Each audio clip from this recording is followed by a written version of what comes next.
What is the culture?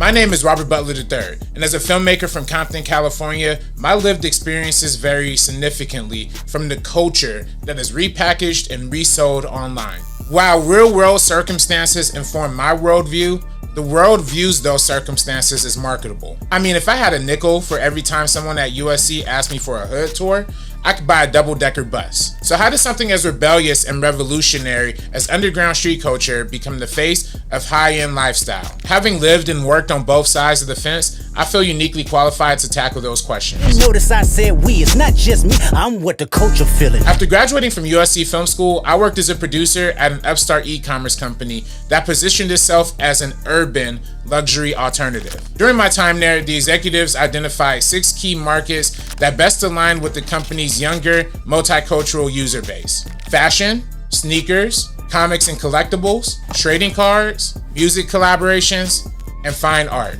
Now, why were those categories so successful? One reason is because they all appeal to collectors. And yes, if you wear a different outfit every day, you are indeed a collector. But the biggest reason is the sense of investment. Whereas food, electronics, cars, and pretty much everything else in our economy depreciates immediately after purchase, there's a chance you might get lucky with one of those 6 categories. They sell you on a dream of copying a rare pair of sneakers that may one day upgrade to grail status. They push buying bulks of trading card packs in hopes of you pulling that one signature rookie card. They bank on you believing that a $1,000 art piece will one day be worth millions. I bought some artwork for $1 million. 2 years later, that shit worth $2 million. A few years later, that shit worth $8 million. They understand that low volume means high exclusivity. So by only producing a few dozen collectibles that sell out immediately, they encourage users to buy first and ask questions later.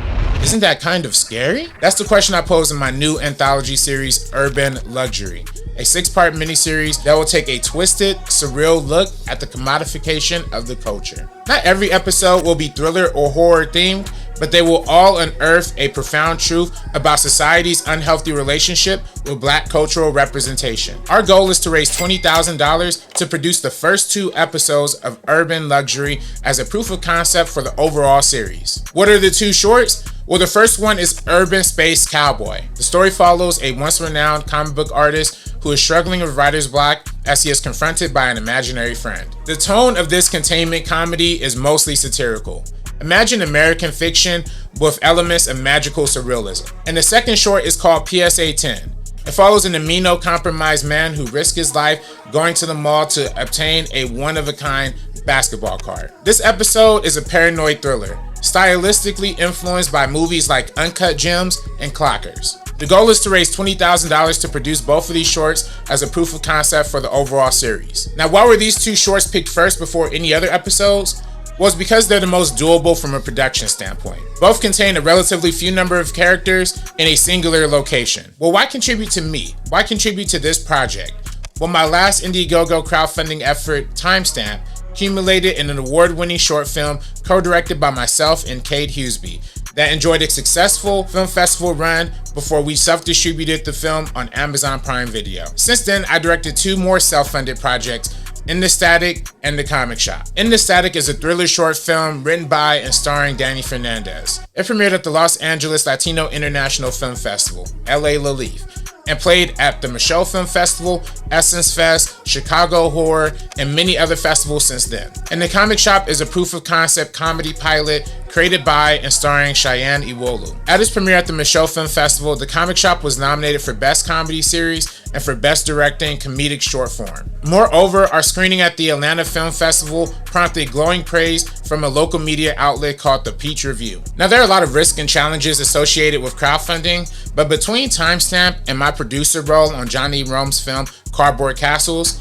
I've successfully crowdfunded and completed 2 projects with budgets of about $10,000 each. So crowdfunding isn't unfamiliar to me, but getting over that $20,000 hurdle is. Well, over the next 60 days, you're gonna see non-stop social media promotion for these projects. You're going to see a lot of interviews with me going on various podcasts and shows, hoping to promote and spread awareness for this project. And of course, we plan on executing long live streams on the First Cut YouTube channel to spread awareness across all of our nearly 6,000 subscribers. So look, if capitalism has you trapped under the crushing boulder of responsibilities, worry not. All donations are greatly appreciated, but if you can't contribute, help us make some noise. Spread some word on social media, Instagram, Facebook, TikTok, Twitter, any social media. Just help us get the word out and spread this as far as wide as possible. Follow our Indiegogo page and our Instagram page for updates and progress almost daily. And also just use the Indiegogo share tools and help spread this link far and wide. Thank you so much. My name is Robert Butler III, and let's make urban luxury happen.